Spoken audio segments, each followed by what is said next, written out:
নমস্কাৰ এক গুৰুত্বপূৰ্ণ খবৰ সৈতে ষ্টুডিঅ'ত মই সাজিদ আহমেদ এইখন অসমৰে মৰিয়নিত সংঘটিত হৈছে এক জঘন্য ঘটনা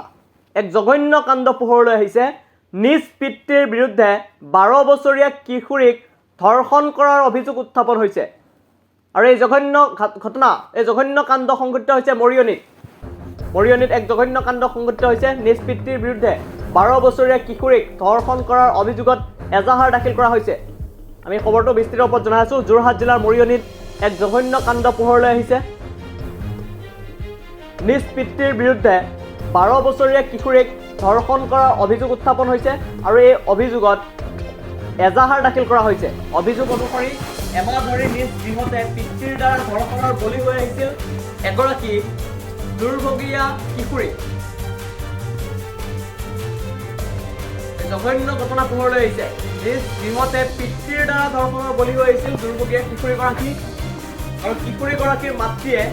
এই সমগ্ৰ ঘটনাটো গোপনে ৰাখিবলৈ চেষ্টা কৰিছিল গোপনে ৰাখিছিলে সমগ্ৰ ঘটনাটো মাতৃয়ে মৰিয়নি নগৰৰ 6 নম্বৰ ৱাৰ্ডৰ গান্ধী নগৰত সংঘটিত হৈছে এই চাঞ্চল্যকৰ ঘটনা কিশোৰীগৰাকীৰ মাহীয়েকৰ এজাহাৰৰ ভিত্তিত 172/22 নম্বৰ গোচৰত ভাৰতীয় দণ্ডবিধিৰ 345 RW Section 8 of POSCO আইনৰ অধীনত পিতৃ টিংকু নায়কক আটক কৰিছে মৰিয়নি আৰক্ষীয়ে পুনৰ জনাইছো এইখন অসমৰ মৰিয়নিত এক জঘন্য কাণ্ড পোহৰলৈ আহিছে নিজ পিতৃৰ বিৰুদ্ধে 12 বছৰীয়া কিশোৰীক ধৰ্ষণৰ অভিযোগ উত্থাপন হৈছে আৰু এই অভিযোগত এজাহাৰ দাখিল কৰা হৈছে এই জঘন্য ঘটনা সংঘটিত হৈছে মৰিয়নিত এক ঘৃণনীয় ঘটনা মৰিয়নিত এই জঘন্য ঘটনা সংঘটিত হৈছে নিজ পিতৃৰ বিৰুদ্ধে 12 বছৰীয়া কিশোৰীক ধৰ্ষণ কৰাৰ অভিযোগত এজাহাৰ দাখিল কৰা হৈছে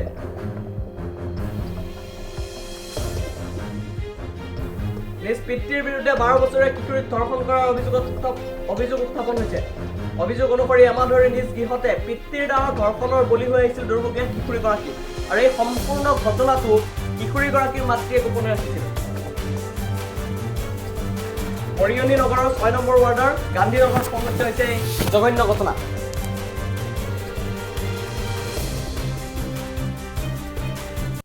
বাপেকৰ জীয়েকৰ পৰা বিশ্বাস উঠি যাব কেলে আমাৰতো বাপেকৰ পৰা ছোৱালীৰ মৰম বেছি থাকে এনেকুৱা কৰিছে এনেকুৱা মানুহ ইয়াৰ পৰা উঠিব লাগে আপোনালোকে ফাঁচি দিয়ক এনেকুৱা মানুহ আৰু আমি ৰাইজে যদি হুকুম দিয়ে আমি ৰাইজে ঘৰ জ্বলাই দিম আমি এনেকুৱা মানুহ ইয়াত নাৰাখোঁ কেলে গম পাইছোঁ যে বাপেকে কি ৰেপ কৰিছে ছোৱালীক এইটো গান্ধী নগৰ কয় 6 নম্বৰ ৱাৰ্ড আমাৰ বিচাৰিছোঁ এনেকুৱা মানুহ ইয়াত বা উঠাব লাগে কেলে বাপেকৰ ওপৰৰ পৰা জীয়েকৰ বিশ্বাস উঠি যাব ছাৰ এনেকুৱা মানুহ নালাগে মাটো বোলে এনেকুৱা কৈছে বোলে বাপেক হয় হে বোলে নকবি মানুহক নুশুনাবি এনেকুৱা মাক হ'ব লাগে এনে মাক জ্বলাই দিব লাগে এনেকুৱা মাক বাপেকটো জ্বলাব লাগে মাটোকৰ লগত জ্বলাই দিব লাগে কালি আৰু একটা মাইকী ক'ব বাপেকি হয় কৰিবলৈ দে এনেকুৱা দেশটো বেয়া হৈ যাব এনেকুৱা নালাগে বাপেকৰ ওপৰত কোনো বস্তু আছে ছাৰ বাপেকি হয় আপুনিও কি জানি ছোৱালীৰ বাপ টিংকু কিবা টিংকু নায়ক আৰু সেইটো শিৱানী মাক কৈছে শিৱানী নায়ক মৰিয়নি 6 নম্বৰ ৱাৰ্ডৰ পিংকু নায়ক আৰু শিৱানী নায়ক টিংকু নায়ক আৰু শিৱানী নায়ক আজি ৰাতিপুৱা আমাৰ